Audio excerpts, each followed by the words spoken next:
Welcome to the Rim Break Rodeo. We hope this video helps. In this video, I will explain how to make pudding candy. First, gather your ingredients.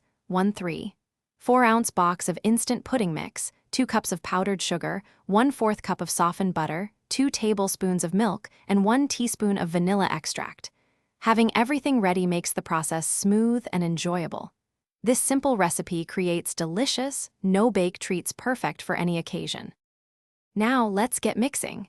In a large bowl, combine the instant pudding mix, powdered sugar, and softened butter. Use an electric mixer on low speed until crumbly. Next, add the 2 tablespoons of milk and 1 teaspoon of vanilla extract. Continue mixing until a firm, pliable dough forms.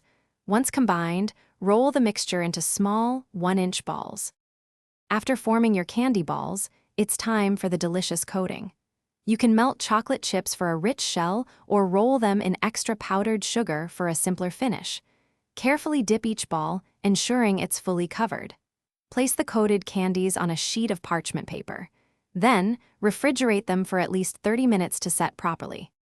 Your delicious pudding candies are now ready to enjoy. Store them in an airtight container at room temperature, where they will stay fresh for up to 5 days. For longer storage, you can refrigerate them for up to 2 weeks. These treats are perfect for sharing or a sweet personal indulgence. Remember to stay hydrated while enjoying your snacks. Check the description for a link to the Owala water bottle and other great deals. Thanks for watching. Consider subscribing if we helped you.